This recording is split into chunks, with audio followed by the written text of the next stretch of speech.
Hey everybody, listen up. I got mega huge news. Meat Eater Live is heading back out on the road.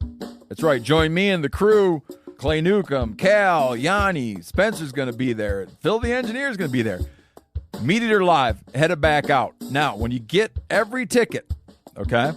Every ticket you buy, you get a signed copy of our new Meat Eater Outdoor Cookbook. This tour is celebrating the release of the book. Buy a ticket, get a signed copy, Meat Eater Outdoor Cookbook, wild game recipes for the grill, smoker, camp stove, and campfire, which I'll point out is a $38 value.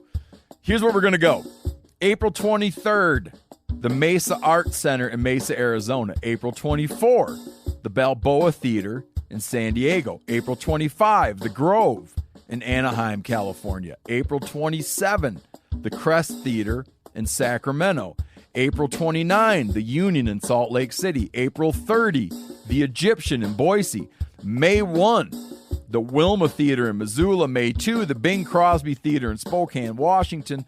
May 4, Revolution Hall in Portland, Oregon. And May 5, the last day of the tour, Pantages Theater in Tacoma, Washington. For tickets and more information, visit the events page at themeateater.com. Hope to see you at the show. Hey, this is Tyler. Estoy KC. And you're listening to The Element Podcast.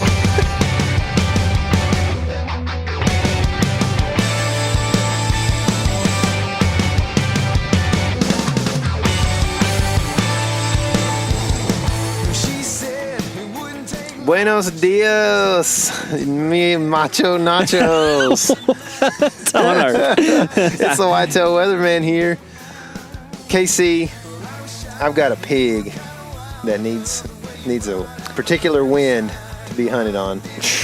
Would you ever think that you were just patterning some pigs and trying to make a really just delicate move around them? You know, I did that for work a couple times because in damage control with the hog stuff, like there would be people who have specific hogs that move in and tear up their St. Augustine or whatever, you know.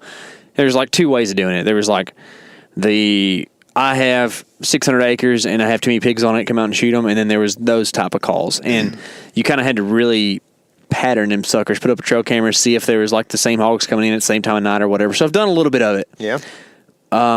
Never has it been as complicated as your situation. It's very strange. It's a weird deal. Yeah. We get a lot of southeast winds this time of year. All pretty much.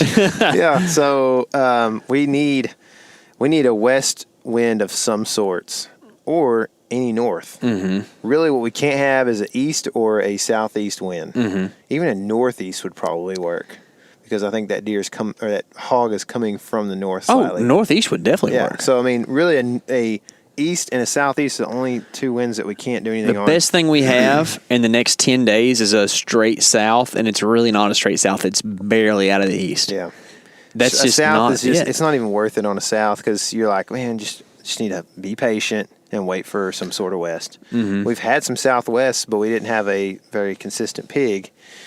We've got this pig coming in before dark pretty much every night. I thought there was two pigs. There's two. Yeah, there's two the last couple of nights, and they are fat. They are big. I think the two that I saw last night were both sows. Mm-hmm. So there's some pigs around, you know, but like it's fun. Yeah. Do you know what pig is in Spanish? I do, but I can't remember it. So everybody likes to think jamón because that's like pig. If you want to talk about proper, but if you talk to anybody who's a native speaker around here, you know, like Mexicans, they're going to say marrones. Marrones? Browns. Maybe I didn't know that. Browns? Yeah. But marron, it means brown. Yeah. Marrones, or marron, you know, roll the tongue. But, yeah, so that's how I love those type things, man. Like the little, like... you love Spanish and Latin. I like the dialect stuff, man, because we got a lot of it in the South. And there's a lot of it in the North, too. Yeah. Like the cricks. Yep. Or you guys. And speaking of you guys, we talked to one of those guys today on the podcast, Mr. Tony Peterson. Yeah. Man. Tony P, as he's known around I kind of joked in that thing that we speak different languages. And Tony, truth be told, he doesn't have that thick of a Yankee accent. He has that kind of Midwestern accent. He's nothing like my cousins and stuff that are up from central Minnesota. You know, it gets real thick real quick up there. Yeah. But yeah, the public land, I don't know. What do you want to call him? Just get it doneer? He's a getter doneer for sure, man. The dude knows what's going on. He's killed a lot of early season deer, and last year he and his buddy. I kind of feel like Tony put his buddy on it, but don't let me make his buddy mad or anything. But like, dude, they killed 2 really nice bucks in 2 days. Yeah, same stand, I'm pretty sure, right? Yeah, opening day and the day after, I believe. And they were nice bucks. And yeah, it's like, I was up there talking to him on the phone, like, how did you do this, man? Please just put some magic on me right now. And so he's a good guy to talk to about early season stuff, which is that's the subject of today's podcast, is the early season whitetail game. There's a lot of guys that are going to listen to this that aren't really super interested in that, and I totally get it. I've never really had like a hankering to shoot a velvet deer, but it's kind of cool to think about going and hunting in early September when usually you're thinking more like a month and a half later, you know? Yeah, you ain't got a hankering to kill a velvet deer, but you got a big hankering to kill a deer. Yeah, you know, sure, and dude. if that's when the time you can go and do it and it extends your season for a month, you know, it's pretty cool. It's pretty cool. I mean, not to mention, I know Tony talked about it being hot, but it is nothing compared dude, to what let me tell you. I mean, you probably have the better example of anybody. How did it feel in Death Valley last year? It was hot, but like, I would rather walk around in Death Valley at 102 or whatever, 108, whatever it was, than walk around here at 95. Yeah. You know? Yeah, Gulf humidity is a different thing. It's ridiculous, man. And I've always said this, too, about the Western hunting. Like, you know, you talk about altitude and how you have to train for altitude, and people are like, oh, I'm a flatlander or whatever. Well, there's a situation, and I haven't proven this by science, I just kind of have a thought, that when the humidity is high, the oxygen is pretty low, not low, but it's lower than what you would think in the air. And maybe I'm completely off on this. I haven't done Feels this. like it. Yeah, but the air's thick. Yeah. You can tell. And when it's real humid, it's hard to breathe. Yep. And whenever you're real high up in the mountains, it's hard to breathe. So you got to imagine that they're kind of one and the same, right? Yeah. I mean, I think so, man. I am looking for reprieve at the end of August from this stuff, man. I mean, I'm looking for it right now, and then you think about dealing with it for another month or more plus, you know. It's just like, goodness, man, this fall weather can't come soon enough. And we actually, I think maybe it was last year at the end of September, towards the end of September, we had a really good cold front, and then we were like, that was heaven, dude. That was awesome, you know. Yeah, big bucks started hitting the ground in those late September seasons that year too. Yes, they did. Yeah. So, I don't know. It's pretty exciting. I think, you know, we're gonna get Tony on the podcast here in just a second, and I think it's gonna probably hype me up to get somewhere in the early season. I'm still not 100% sold on it. Either way, I don't know. It is a tough hunt, man. It's a tough hunt, and it's a little bit buggy, which you know me, and I don't really love the bugs. You know, it's like you can sit there and have like 13 mosquitoes feeding on you, and if like one gets on me and comes through the shirt, I will flip out. You know, I used to be that way, and then I moved to South Texas for the while, and that's really, if you don't want to live your life flipping out, you have to get a little bit acclimated. You know, yeah, it's like the guys that get snake bit several times and then they just don't care anymore because it doesn't hurt anymore. Yeah, I don't understand that at all. I don't want to, but you do kind of tempt it. Nah, well, come on, Kentucky, Missouri. A non-venomous snake is a different deal. Yeah, I mean, you ain't worried about it's infected. Nah, it won't. Infecty, dude. Their mouths are cleaner than mine. I guarantee you. I'm not going to test that. Little theory. needle teeth. Yeah. Well, I guess with that said, we'll have Tony hop on the podcast here and tell us all about early season whitetail hunting. All right, on the phone we've got Tony Peterson from the Hunt for Real podcast. Tony, what's going on in Minnesota? We're catching some fish and scouting some deer, buddy. Yeah, man, that's a fun thing to hear about coming out of Minnesota these days. It is. It's this time of year where you kind of burn yourself out a little bit on the fishing, and you really have to start thinking seriously about your, early season plans, and it's just a nice transition time for me. Yeah. You hadn't been heading down to Minneapolis or anything, have you? No. Staying away, social distancing from that city? Yeah, I social distance from every city that I can. Yeah. I'm meant to be out by myself somewhere. This is a major life flaw to live where I live, but I feel a little stuck at this point. Yeah. Yeah, I hear you, man. Yeah, I completely understand that. Tyler and I kind of are both in the same boat. We're pretty set up where we're at. And it's like, well, I guess we'll just be buying a lot of tires throughout our lives because we're going to be driving to so many places. So. Big time. Yeah. Well, speaking of driving, we're talking early season hunting today, and a lot of people would have to drive to get to some of the earliest seasons there are. And so this is something that I was telling you just a second ago off air. I've been thinking about.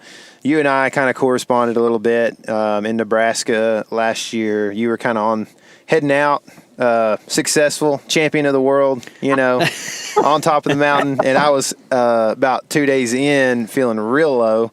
And, mosquitoes were basically – I didn't need sticks because mosquitoes would just carry me up to my stand. They were so bad last year. But – anyway, so we had a tough go at it, but you're pretty veteran on a lot of this early season stuff, and kind of the first thing that comes to my mind when I think like, well, should I go hunting early September? I'm kind of getting itchy. Is what's going to be open and when does it open? And so for you, like I know you have a couple of states that you like to go to, but think back maybe before you had a whole lot of experience in those states. What were you doing to kind of decide which state I'm going to and where I'm going to hunt? For me, it was just the proximity to some states that opened earlier than Minnesota. Mm-hmm. So if I could, it kind of started by a fluke, hunting, going antelope hunting early, or maybe going mule deer hunting early, and just realizing, man, there's some whitetail opportunities out there that are, maybe 2 weeks before my Minnesota opener. And so it just kind of evolved to like, man, I could start my season a little bit earlier. And then, I've always gotten after it pretty hard for the early season, and I just like it. And so it's kind of just become part of my yearly planning is I'm going to go someplace that has an opener that's earlier than Minnesota and Wisconsin, where I used to start before I started traveling a lot. And now I just love it. Even though, like you said, in Nebraska last year, those bugs were like biblical, those mosquitoes. Like they have super mosquitoes down there. And if we ever get if Zika or, malaria or something ever gets into those mosquitoes, we're all going to die. Yeah. Because they were unreal. It means something too when a Minnesota guy says the mosquitoes are bad.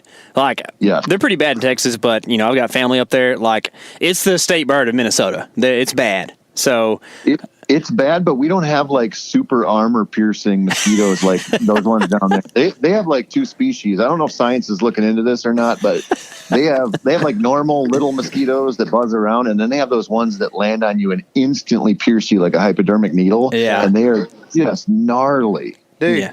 It was 94 one of the days that we hunted up there last year, and I was wearing basically a hoodie because I was like, and I was strapped around my head because I was like, dude, this is ridiculous. I felt, I don't like mosquitoes. I'm not super tough about them, but I felt really good that you were also seeing that they were pretty outrageous, because you've dealt with them. So it was unreal. Yeah. I mean, it was just, there's nobody who would have been comfortable in that, but the hunting was still pretty good. And I actually think, I don't know about your case, but I think where my buddy and I killed our bucks, I think the reason we had hunting where we did was partially because those deer were bedding where they could get away from mosquitoes. Yeah.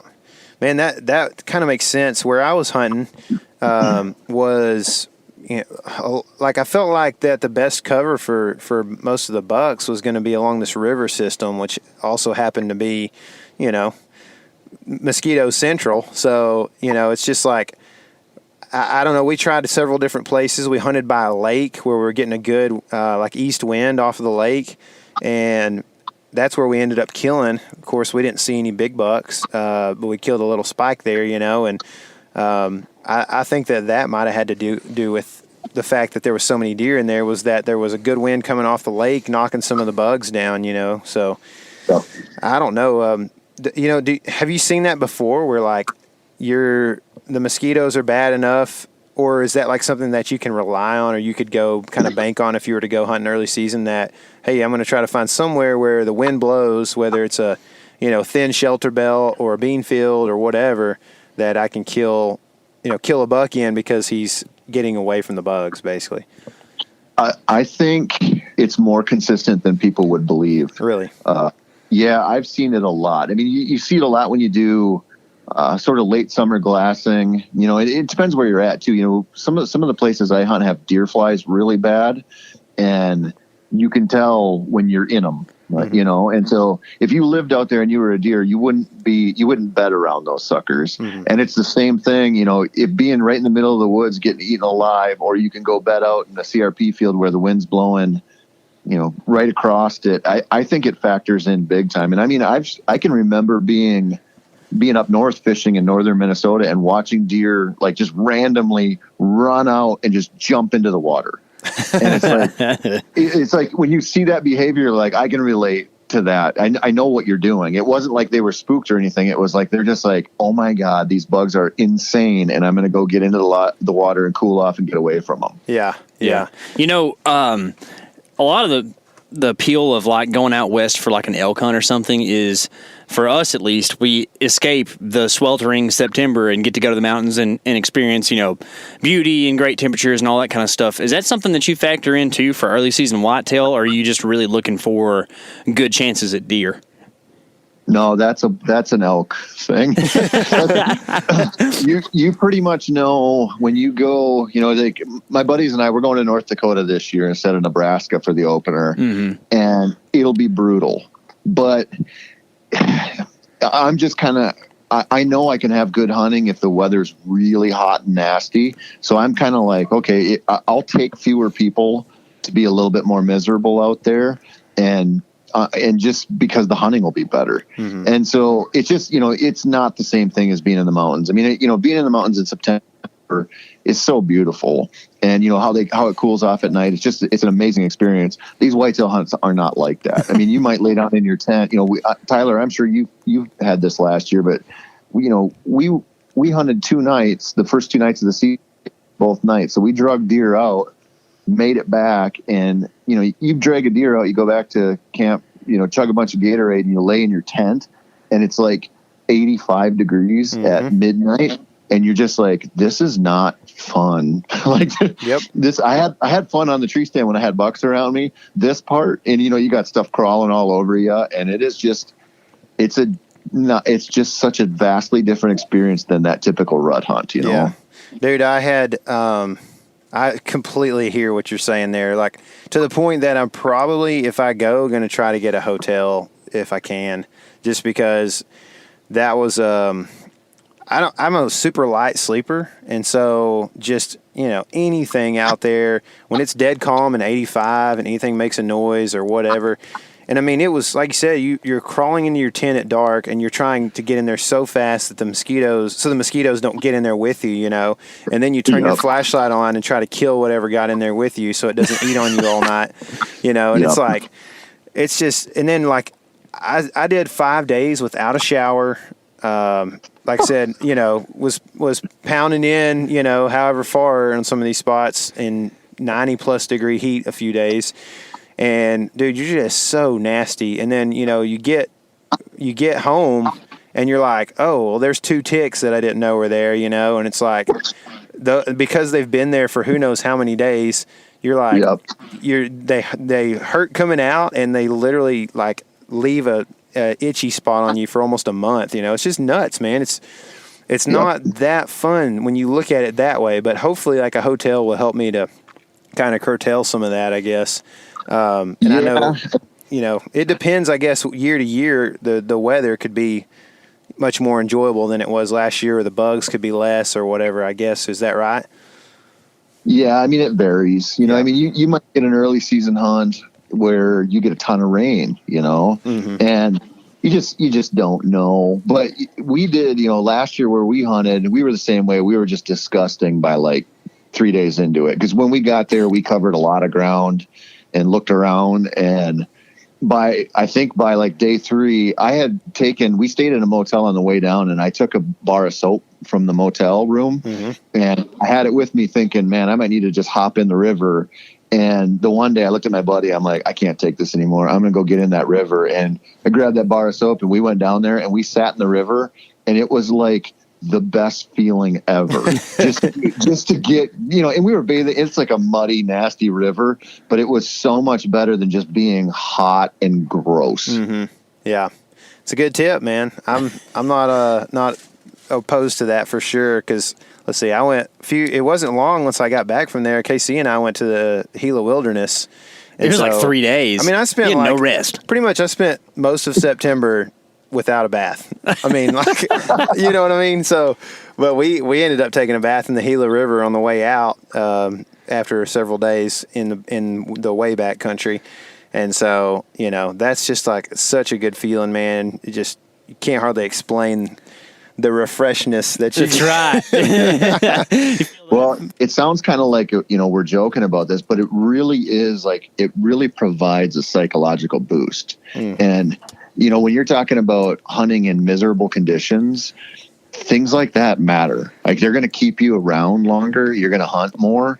And, I would never give anybody the advice of like, oh, if you go on a hunt, try to take a bath in a river. You might kill a deer. Like, that's a pretty non-linear way to go from no buck to buck, but really taking care of yourself a little bit and being happier is a big deal out there. And you don't have that many options to do it, Yeah.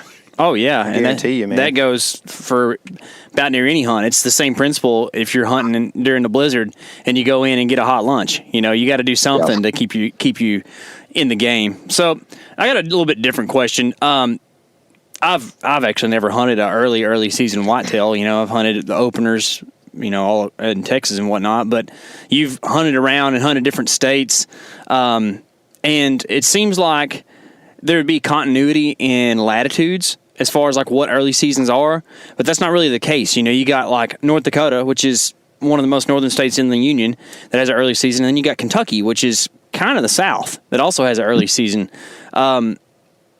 Whitetail can't be doing the exact same because it's just a different latitude, right? It's much further north. So like are all early seasons kind of gauged the same, or are you kind of thinking something different if you're going like to a more southern one versus a more northern one? There's two things going on there. If you're that far outside the rut, no matter where it opens up, you're essentially on, those deer are living off of their stomachs, So I don't think it would be that different. I've never hunted Kentucky, but I don't think it would be that different in Kentucky versus North Dakota on a September 1 or a September 3rd opener. The other thing they have going on, it really doesn't matter when your opener is. Some states are October 1, most of them are spread out through September at some point, but you're playing off of that haven't been hunted bonus, so you're just kind of like counting on these deer maybe they're going to be a little more relaxed now than they would be any other time of the season just because they haven't been hunted yet. And, obviously if you're on public land, there's some scouting pressure and stuff, but you're like playing that angle no matter where you are. So most of the time it's just food and you're hoping you catch one slipping that won't slip up in 2 weeks. So what about, so you said they're kind of controlled by their stomachs. What about like if you were to go like in some area, there's plenty of them, specifically out west, but like an area that doesn't really have any ag that deer are eating, so some kind of canyon country or something like that, or just rolling type stuff that's grazeland. I know you like to hunt water a lot, but are deer still controlled by their stomach, and if so, are you hunting them on that pattern, and what pattern would that be if there's no ag around? Browse. Just browse. I'll be this year because of the way the openers line up. I'm going to go to North Dakota for the opener, and then I'll come home for a couple of days. Then I'm going to take one of my little girls to Wisconsin, and I think they're going to hunt. And we'll be kind of big woods type stuff up there. And so the first 2 weekends of September, essentially, I'll be hunting deer, and it'll be all browse. or primarily a browse situation. And there's a big difference though if you can get into a state like North Dakota where you can glass them. So even if there's not a destination food source, like there really won't be where I'm at. There used to be, but it's gone now. And so we'll be just glassing deer that are browsing through. And if it's 100 degrees, we'll be playing the water. But if it's like last year, part of the reason those bugs were so bad in Nebraska is they had so much rain. And so, there's a wild card there where you're like, oh yeah, it's going to be early September. It's going to be hot. I'm going to go play water. Well, there might be water everywhere. And so then you have to think about the food no matter what. And I think that's what I've spent a lot of time in northern Wisconsin trying to kill big woods bucks. And it's just taught me so much about browse because you're not playing that destination food source game. And I think a lot of hunters get off of that and they don't really know what to do. Like you can't put a camera on a bean field, or you can't sit there and glass a bean field or go sit on it on opening night. When you're playing that pattern of deer walking through cover and nibbling here and nibbling there, it's just a different thing. You have to treat it differently, Yeah, for sure. So you mentioned glassing a little bit. That's, of course, when you get a chance to use glassing, it's something you do. And when you get a chance to hunt agriculture, it's something you do, right? But those two things don't always intersect, and sometimes maybe these states with early seasons are going to have like rolling plains and stuff like that, or you're going to have places that are just flat, but it's ag country with, broken timber or whatever. If you had to choose one of the two, glassing country or agriculture country, which one are you going to choose to go hunt deer early season? Glassing. I want open country, because ag, this is totally a generalization, but yeah. I love summertime glassing. It's one of my favorite things to do. Like, I think you learn so much about buck behavior by watching them, and that's the easiest time to see a big one. But when you get into more ag, you get into smaller properties typically, and you get into situations where the neighbor might have a bean field and soak up half of your bucks that you could watch. And so it's more a function of having the space to find them to glass than if you have an awesome bean field or alfalfa field on a place you can hunt and you can glass it. Yeah, that's a great situation to kill a buck early. But just generally, if you're talking being a public land hunter, I want to get somewhere. I want to get to a state that has lots of public land that allows me to get up and glass. And that's usually broken terrain with not a ton of destination food sources around. So, in that country, and you're talking about you're hunting deer on browse, and would browse be like the main thing that you're hunting those deer on? Would you say that, like if you're hunting ag, if you're hunting a bean field, you're basically hunting those deer based off the fact that they're going to be in the beans, then you would figure out bedding and all of that, right? So like, are you hunting that browse as a main habit, I guess, for them? And do you find browse like that they prefer, I guess, in like a low slough or something like that, or how do you figure out what they're preferring, I guess? It depends if you can watch them or not. When you get out west, you can see them, and so I don't care what they're eating as long as I can see where they like to walk. Right. But if I'm talking, northern Wisconsin, that's kind of where so much of that winter scouting comes in, because like you mentioned a destination food source. Well, you have like half of the puzzle right there. If you have a place they like to end up at or where they start in the morning, then you've got you're so far ahead. But when you're just like, okay, they're just walking through the woods here and there's food everywhere, then it starts to come down to, okay, where are the benches or where are the ridges they really like, or is there a creek or something they like to follow? Because deer, they live kind of, I always talk about this, but they live kind of like walleyes. Like they follow contour and terrain features and cover, and they have this way of traveling about them. And so it's way harder to figure out on a browse pattern, because you're just like having to put pieces together that are usually really hard to see unless you walk in there a lot in the off season. But when you start figuring that out, it's kind of like elk hunting. You start to go, they really seem to like these kind of benches or these kind of ridges, or it sure seems like there's a lot of sign concentration down on this creek bottom, and you just start to put stuff together like that. But it's not, to me, the browse thing is not like, okay, they're eating this kind of plant this week, so I'm going to find a patch of that and sit over it. Like, gotcha. I've never, like I've had that with mast, obviously, once in a while with soft mast, but mostly with hard mast like acorns. But usually it's just like, you're finding a place deer like to go, and you'll watch them and you'll see them go through, and they're just picking their way through feeding. You see that a lot in where there's good timber production, where there might be a clear cut of a certain age. You just watch them and they're just like eating their way through the landscape, following specific routes. Okay. Yeah. So are you using your mornings to kind of figure that stuff out and spending a lot of time evening hunting, or are you kind of bailing off in there in the morning trying to head those deer off when they're headed back to bed? I do. I always do that. I mean, I've talked about this a billion times, but one of my biggest pet peeves with the hunting industry is we've sold this. I don't know how you call it. Like, it's almost like a fake news. Fake news. Fake news. Well, it is fake news when people say, "Well, you can't kill a buck in the early season in the morning," and it's so prevalent. And I'm going, just think about every individual hunting situation out there, and you think like there's nobody out there who could figure out a way to slip into the woods and catch one coming back to bed. It's crazy. I've done it lots of times, and it gets really, I shouldn't say easy, but it gets easier when you can glass them in the morning. So like that western broken terrain, your morning glassing is as beneficial as the evening, because you get to see how those bucks leave the food source and go back to where they bed. Like, that information is money. It's a lot harder to find that in bigger cover, but that's where trail cameras come in, at least for me, in a major way. So you're hanging trail cameras when you go on a public hunt in early season? No. So if I very rarely use trail cameras on public land. If I'm hunting public land in the early season, it's typically something I can either glass or something I've been able to walk and scout in the winter.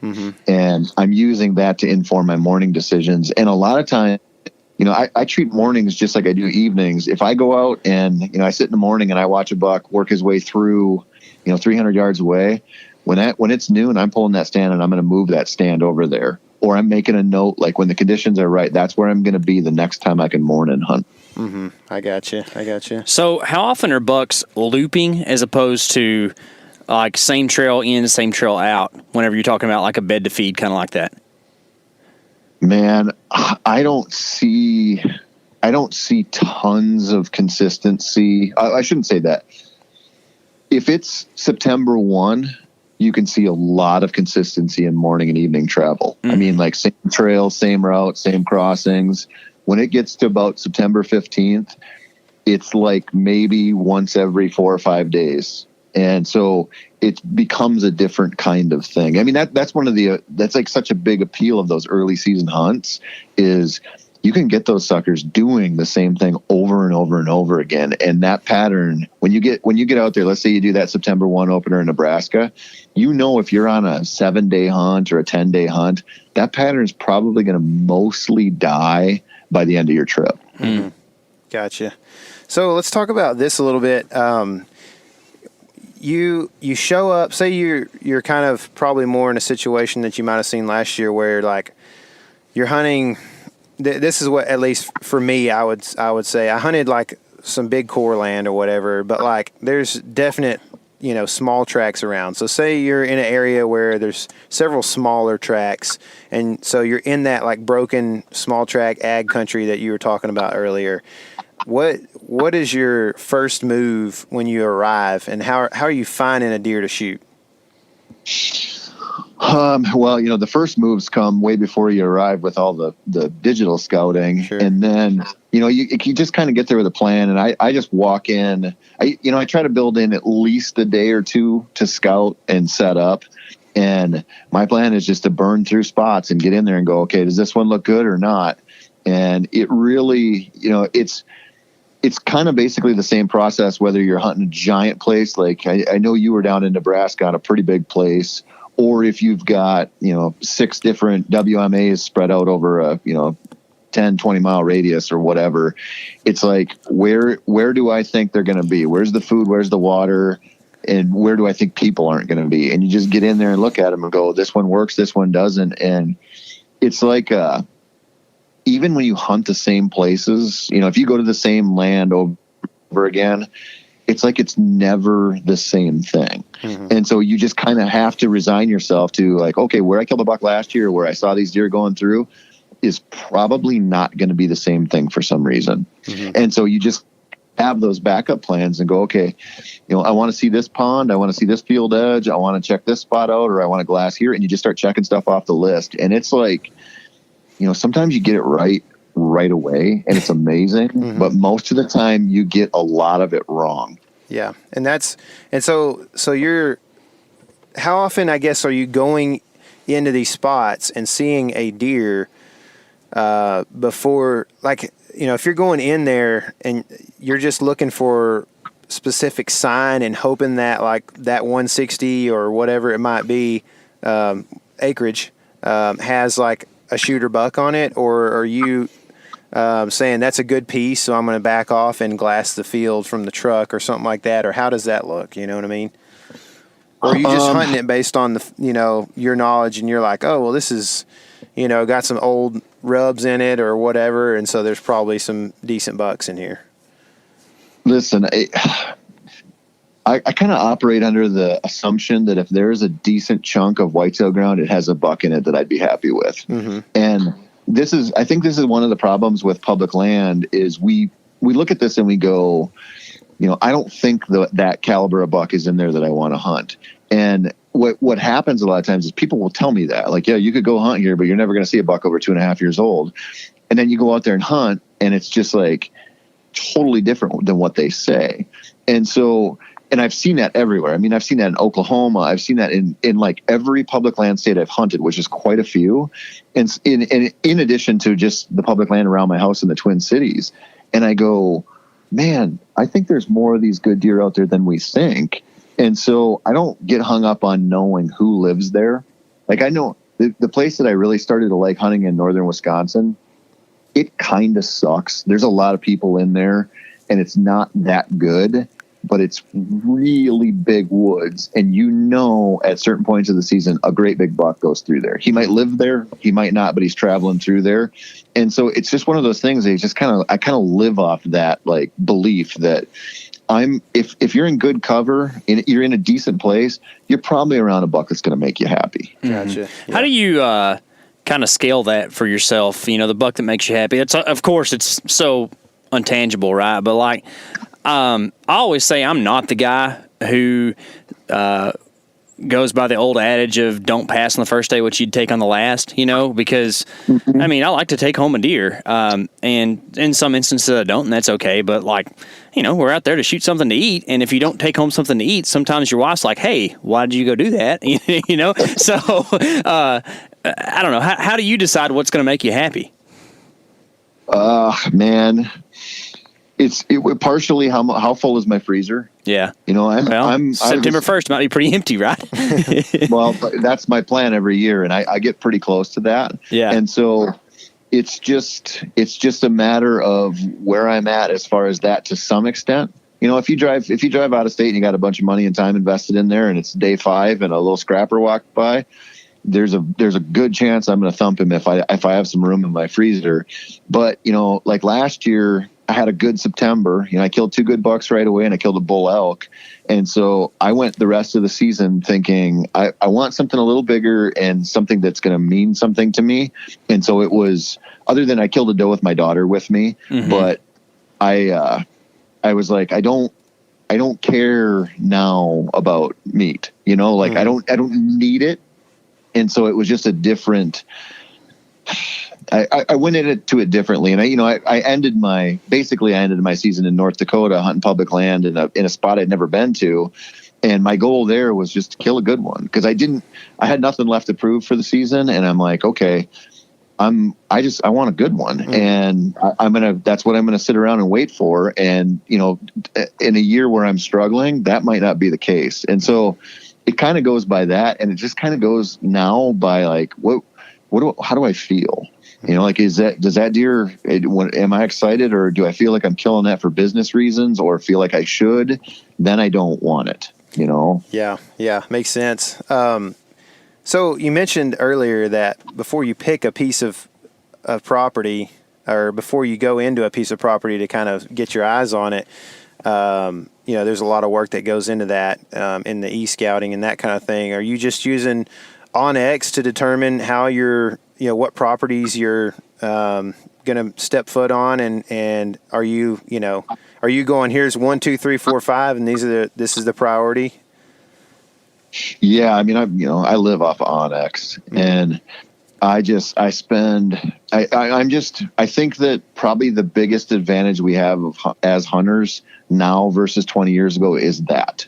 Like, I think if you said give away, you know, your laser rangefinder, or give away your trail cameras, there's a lot of stuff I'd give away before that, before OnX. And it's because, you know, you can get so much of the work done and have such a good idea what you're getting into. And I'm sure you guys have seen this, where, you know, you look at a new state or a new property and you go, man, that looks awesome, and I'm going here and I'm going here. And then you get there and you realize it's like grazed down to nothing, or it's different covered than you thought. And when you have like more and more experience like that of going, okay, I've got hours on OnX looking at this stuff, and then when you get there, you go, okay, this is exactly what I thought, or this isn't what I thought. And, you know, it's a surprise. Like, the more you do that, the more comfortable you get calling your shots and going, okay, going to a new state, picking some new property, and I feel really confident in plan A, plan B, plan C, because I've been there and done that. And it's not like there's like a learning curve to OnX, or, you know, to just looking at satellite imagery and going, this is your spot. Because sometimes you get there and there's just no place to set up. There's no trees. There's no place to build a ground blind. Or you look at it and go, nope, this does not do it for me. And the more you do that kind of stuff and spend time hunting that way, I think you just get better at it. Yeah, for sure. I think that's something that I really learned, you know, going to these more agricultural based states. Like, you had to learn, or I had to learn at least, that when you see crops, it doesn't mean, like, when you see corn, that doesn't mean it's corn. You know, like there's the rotation of stuff. And yeah, you're chuckling because you grew up with it, you know, but, like, you know, all we have is Bahia pastures out here, you know, it's the same thing every year, you know, and you learn that stuff. Or, like, one of the big impactful ones is that, you know, wheat harvests across the U.S. are down because the price of wheat is down. So people are planting different things, or they're putting those fields in the CRP and that sort of thing. So if you're looking at an image from 2 or 3 years ago even, and it looks like it's winter wheat every year, that might not actually be the case. You might show up and it's a bunch of blood weeds in a pasture, you know, and that's a completely different situation. Oh, for sure. And that's a good, I'm glad you brought that up, because that point is, like, you hear that a lot with people, where they'll look at it and go, holy cow, there's a pivot irrigated field here in the middle of nowhere. And then you show up and that, you know, it hasn't been a field in 3 years and it's just fallow.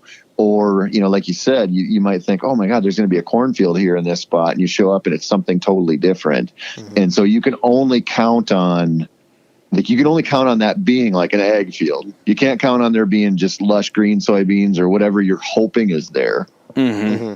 So describe, in ag country, small parcel kind of thing, you know what I mean? Like 640s and that kind of thing. Describe what you would see on a map that would get you excited to go look at it. Well, like for an early season hunt? Yeah. Yep. You know, the first thing I should say this. If I'm going on an out of state hunt in an early season, I'm probably not going to a little property, or gotcha. I'm probably not going into a 40-acre property, because that's such an easy thing for one person to blow out. And so, it's such an easy thing. Like if I pull up and if it's a 40-acre chunk and there's a truck there, I'm not going in there. You know, I mean, I'm not going in there probably if it's 160 acres, or, you know, it's going to have to be pretty big before I'd go in on somebody else. Mm-hmm. And so I don't deal in those small properties very much. I mean, I do around here where I live, because that's all I have, but a lot of them are private. Yeah. But so I kind of, you know, I like a little bit bigger, and I always like starting with water. You know, if I'm in a place that's an early season hunt, that's what I'm going to be looking for cattle ponds and stock tanks and rivers and creeks, and just give myself a chance to go, okay, this is what I would start on. And then you expand it out a little bit and look at food sources. You know, is there food on the public? I kind of prefer when there isn't. Like I like it when the neighboring private farm has good food, so they have to come and go in kind of a different way, you know. And then they're probably not going to get hunted as hard on a food source. You know, very rarely do I run into a situation where the food on public is very good. You know, that's changing a little bit with these walk ranches, like where we killed our bucks last year in Nebraska. I mean, we hunted a dreamy bean field right on public. It was a gift, right? But that would have been a different story 2 weeks in. And so I look for those easy things, right? And then it's like always access. Okay, well, how easy is this property to get into? And you know, the other thing I look at is where are they going to go if they get blown off the easy stuff? And so, you know, it's a little bit different on maybe a September 4th hunt versus like the 15th or the 20th.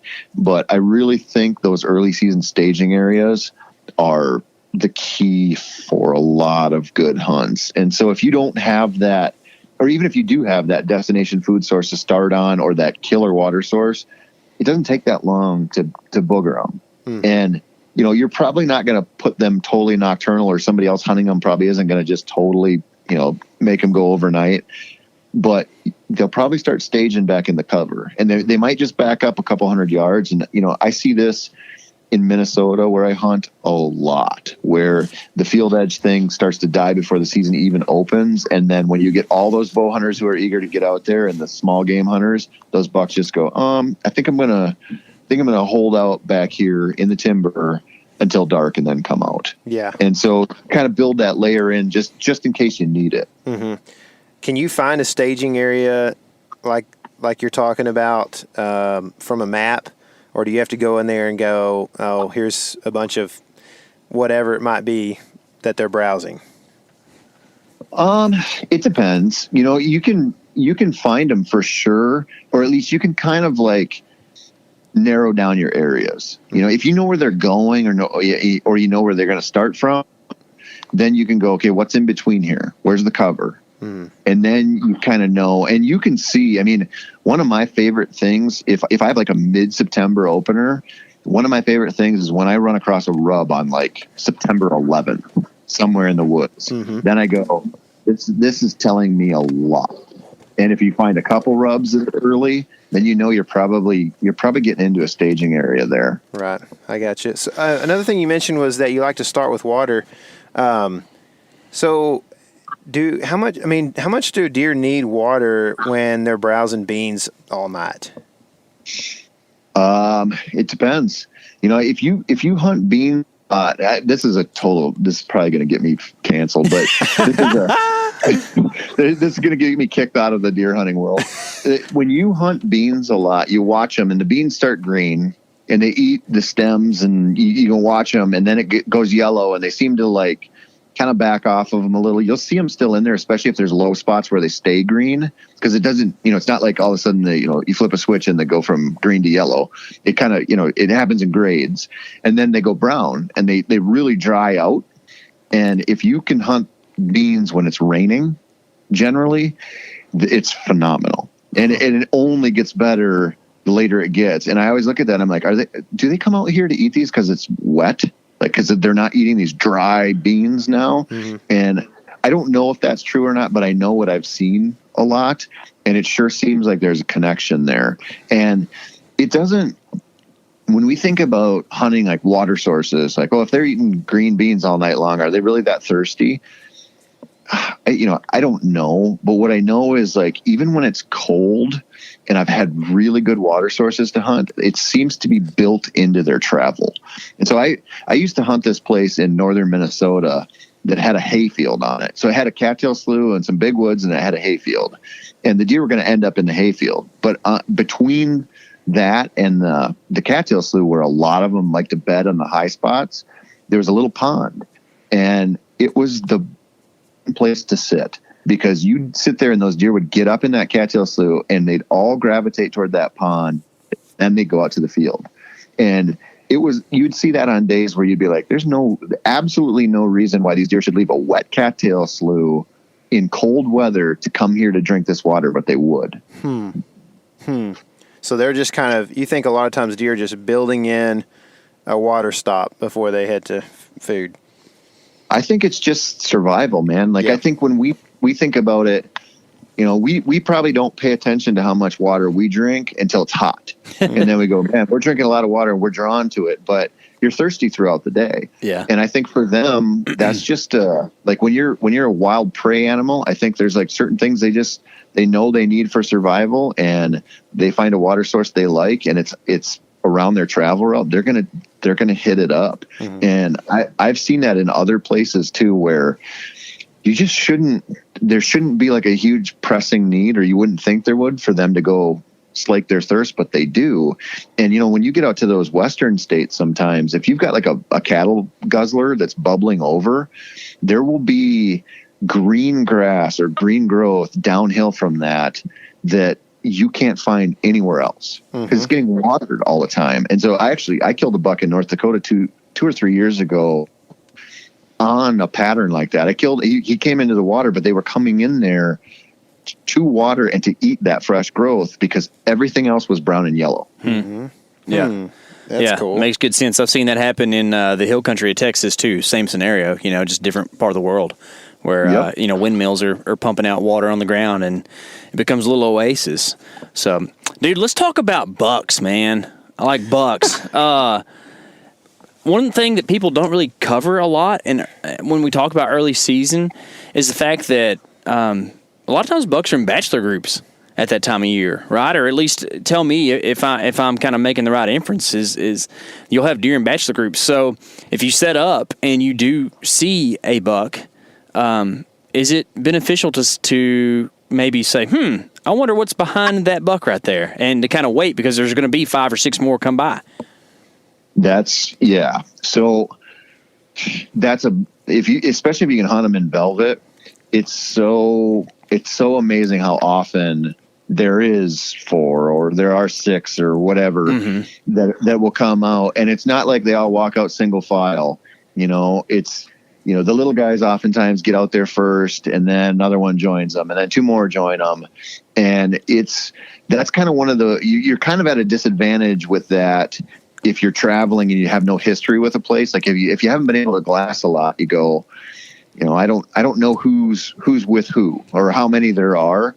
And so you're at a little bit of a disadvantage there. But I mean, it's amazing how often when you hunt those early season states where you'll glass and go, okay, those 5 are hanging out together, and then you hang a stand for them. And it's such a rush when you see the first one coming, because you can almost bet that everybody's in the group, and it's really cool. And it's not so, at least in my experience,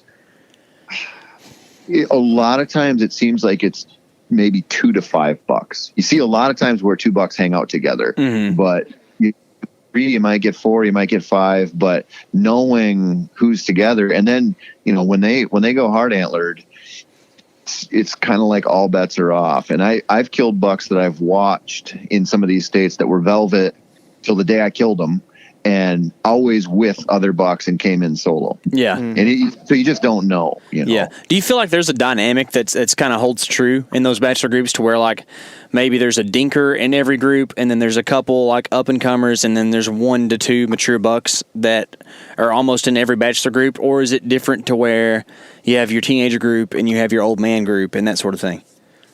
Man, they seem to mix. It seems to be, I see the if a year class is going to stay together, it seems like it's a lot of times it's scrappers. And then if you have a group that has a big one in it, it usually has some, maybe like a 2-year-old and a 3-year-old and a 5-year-old or something like that, like a decent buck, a nice buck, and then a big one or something like that. But I've seen them, I killed a buck probably about 6 or 7 years ago on an early season hunt that I watched these 4 bucks, and they were all good ones together. They were all really nice deer, and they had no little ones and no giants with them, but all 4 of them were good.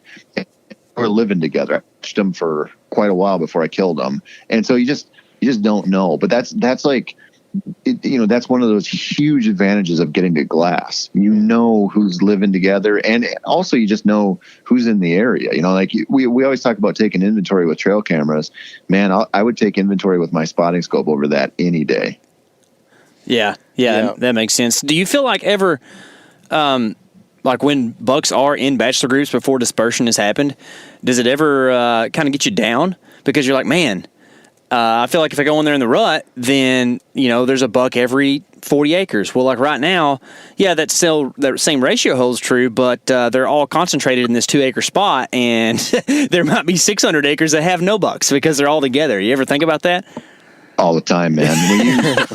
When you hunt, that's why I don't like little properties too. Yeah. For early season, because it is so true. And we've seen that on the main farm that I hunt in Minnesota. The last couple of years has not had a single bean field on it, but the neighbors have. And so I know a decent percentage of the bucks that I'm hunting are not where I can hunt them.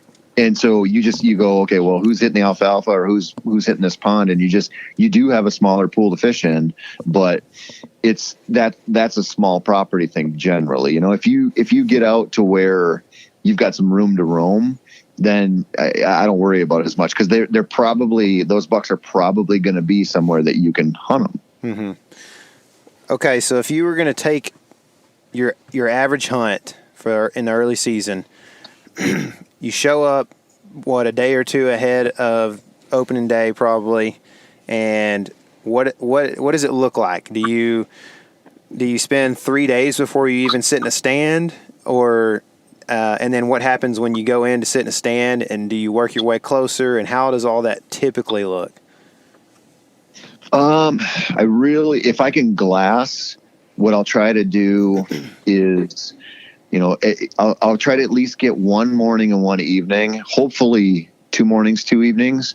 And then I'm really trying to pick out the exact spot to kill one. Mm-hmm. So I'm looking for the tree they walk by. And I carry my camera gear with me when I'm glassing. And so if I watch bucks cross a river or go through a certain spot, I'll photograph that spot and I'll zoom in with my camera and look at the trees, because I want to know where I killed that Nebraska buck last year. When those bucks came out, when I first found them, I took a bunch of photos there. I was taking pictures of the bucks, but I could actually zoom into the tree line and go, okay, maybe I can hang a stand in there. Maybe I can hang a stand in there. And that's kind of stuff I'm doing in my tent after we're done. Mm-hmm. And I actually killed my buck, and my buddy killed his buck out of a tree that I could see on there, where I was like, this is probably the one that we can get into. Of course you might get there and it might be a leaner or something. You don't know. Mm-hmm. It might not work for you, but I'm really, when you get to watch them go through the terrain, it just gives you this idea of like, there's an ambush spot. They walked right by this lone cottonwood, or, you can narrow it down to the spot you'll actually kill. And there's such an advantage to that. Yeah, man, that's a great idea. I hadn't even thought about that. So you're trying to go in and kill a deer on the first sit based off of what you have experienced, what you've seen.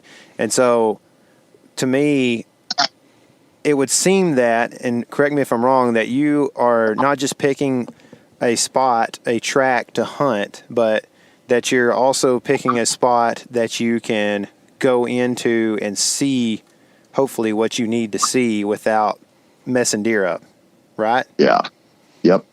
Yeah, I mean, it's you just never know. I mean, it depends where you're hunting. I mean, some places just by necessity you have to go in, but usually, if it's at all possible, that's why I try to spend more of my winter scouting time in those places. So gotcha. You have that framework built already. No, you're not walking in blind most of the time. You're going, okay, last year there was a huge concentration of sign on this ridge. I'm going to go in there and see what's going on right now. And it might be, if you can't see where they are, it might be just as simple as, grabbing your stand or your saddle and going, all right, the first good trail I find, I'm sitting over it just to see who comes down it. Because I know last year they made a bunch of sign there. So somebody, even if that buck was shot out, somebody else probably filled in there, and you can kind of play it safe by not, going in too deep, but you can still observe, and you put yourself in a position where you might kill one if it walks down the trail, So you are scouting from a stand sometimes? All the time. Yeah. Okay. I mean, okay. That's I don't know how to put this. Yeah. I observe from tree stand. I set up observation stands all the time in the hopes, like sometimes you kill from them, but sometimes you're just learning. And I think that's I think it's just because you fail so much. Like you get it wrong. So you just go, I know I could maybe have a better chance of killing if I went in deeper, but I don't know where I'm going in deeper, and I don't want to screw this up. And so you sandbag it a little bit, and you go, okay, I'll hang back on the periphery, and hopefully either, maybe I get lucky, or maybe I see something that I can work with tomorrow.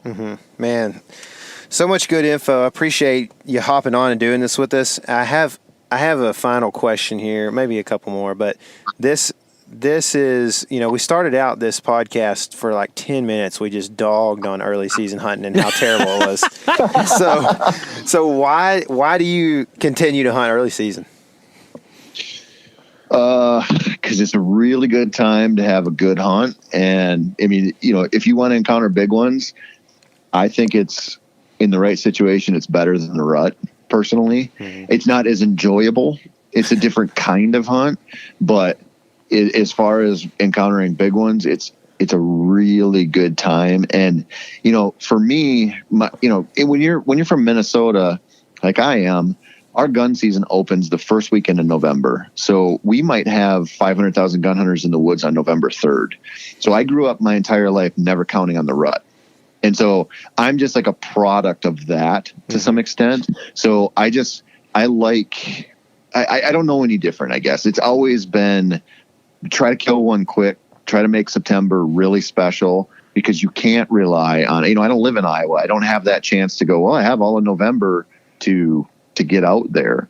And what that did for me is it just forced me to hunt when a lot of people don't really think it's going to be the best time. And you just see, man, you can have some amazing hunts out there, see lots of bucks and kill big ones, especially on public land. And so it is it takes a different kind of mindset than going on a rut hunt. It takes a different, you have to plan it differently, and you have to like really temper your expectations and go, okay, I know what I'm getting into. I know that there's going to be a lot of parts of this that suck, but if you put the work in, you can find a really big one and kill him before most people are even thinking about hunting. Yeah. Well, that's awesome, man. Thank you so much for doing this. What's the best way for folks to go find what you're up to this season, man, and listen to the podcast? The Hunt for Real podcast is anywhere that podcasts are. They can check that out. And then, I host anybody who's interested in dogs. I host Sporting Dog Talk too, and we do all kinds of crazy dog stuff on that one. And then, all the writing for Bow Hunter and Meat Eater and North American Whitetail and everywhere else. But, the kind of weekly update stuff will always be on the Hunt for Real podcast. Yep. Awesome, dude. We'll link to all that below. So if you're interested, go check it out. Tony, thanks again, man. And hopefully you'll be sending me some big bucks about September 3rd. Big buck pictures. If I send you one on September 3rd, I'm in trouble because the opener isn't until the 4th. Oh, yeah, that's right. him. I forgot. North Dakota is a little bit. Don't they usually open a little earlier than that? It's the Friday before Labor Day weekend, so okay. It can be the 30th. It can be, it's just late this year. Yeah. So Yeah. Hopefully on the night of the 4th, I'll send you a pic. There you go. Send it over, man. We'll have to do another big buck breakdown. Awesome. Well, thank you guys. Yeah. Thank you, man. Tony's a wealth of knowledge, and I'm super glad he came on to do that, give us some information, give us some hype. We talked about Nebraska a lot in this podcast, and we actually have a whole series from the season playlist of Nebraska on YouTube. It's definitely worth watching. I think, guys, if you're interested in this thing, it kind of shows you the experience that we had. And that's what our aim is when we do videos, Yeah, I really enjoyed the Nebraska series because I wasn't there for it. Yeah, I bet you did. And so I was talking to you some, but I didn't want to bother you too much while you were up there.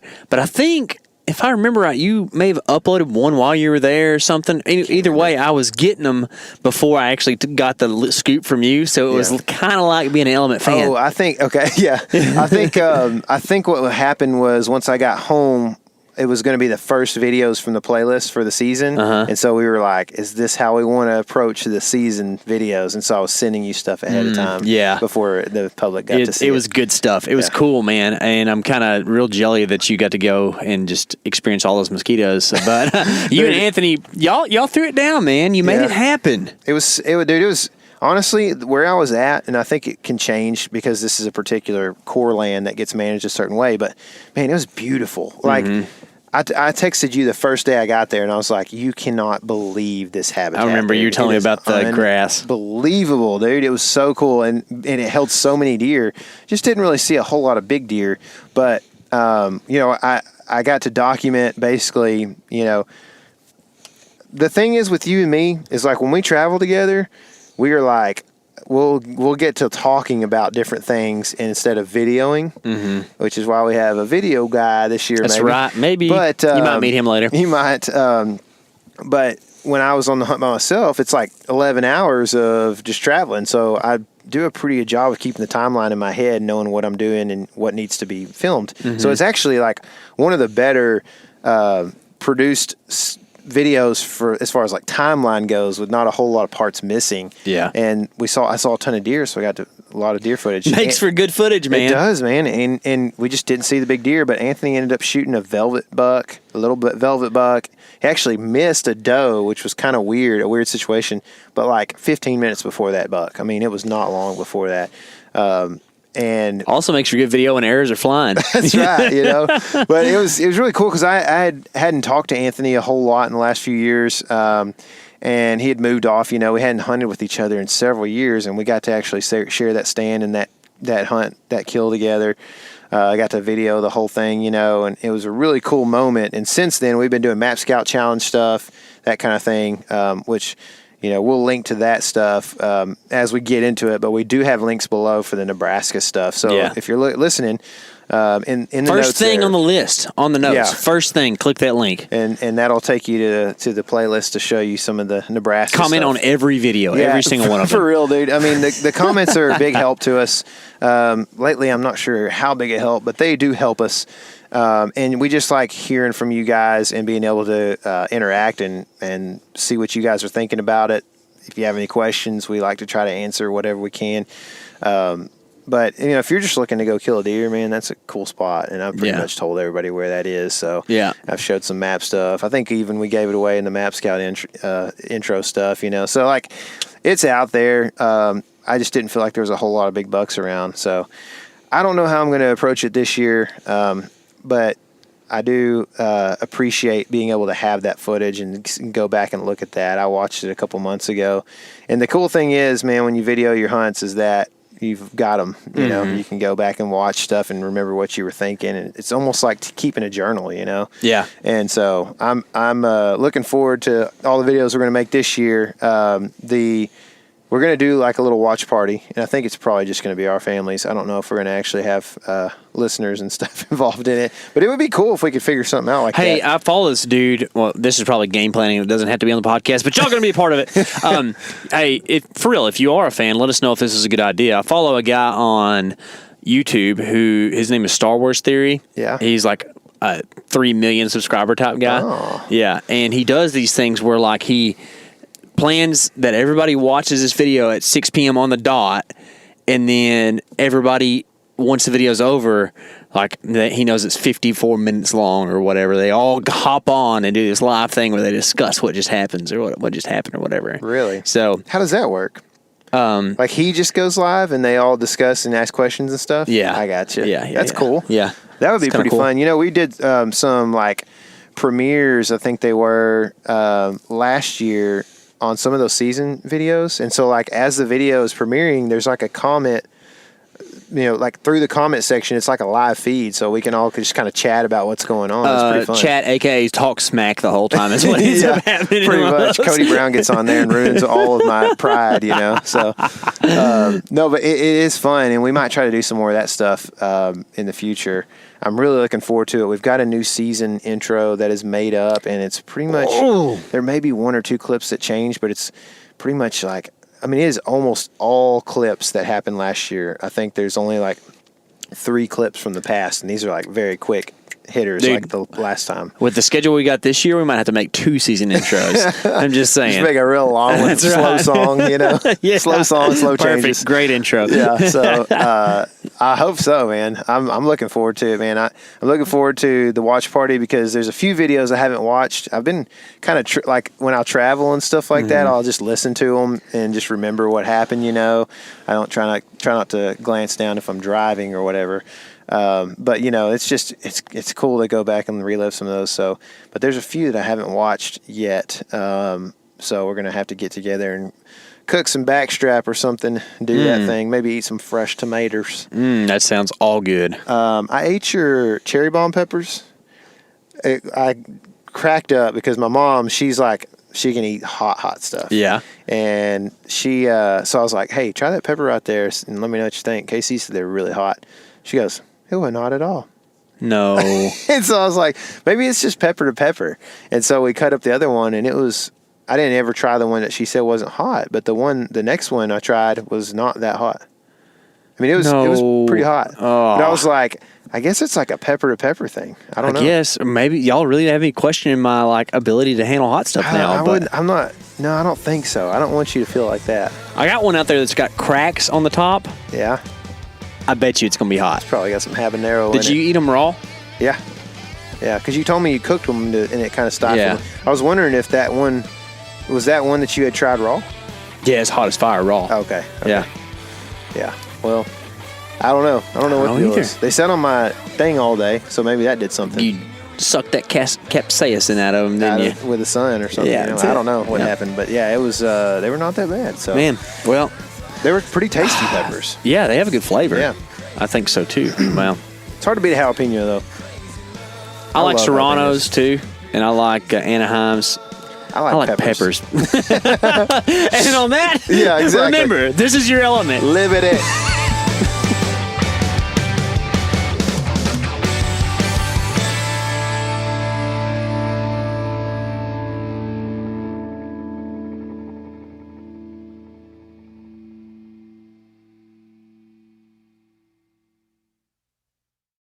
Hey everybody, listen up. I got mega huge news. Meat Eater Live is heading back out on the road. That's right. Join me and the crew. Clay Newcomb, Cal, Yanni, Spencer's going to be there. Phil the engineer's going to be there. Meat Eater Live headed back out. Now, when you get every ticket, okay? Every ticket you buy, you get a signed copy of our new Meat Eater Outdoor Cookbook. This tour is celebrating the release of the book.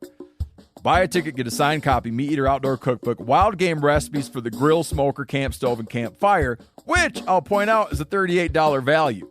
Here's where we're going to go. April 23rd, the Mesa Arts Center in Mesa, Arizona. April 24, the Balboa Theater in San Diego. April 25, the Grove in Anaheim, California. April 27, the Crest Theater in Sacramento. April 29, the Union in Salt Lake City. April 30, the Egyptian in Boise.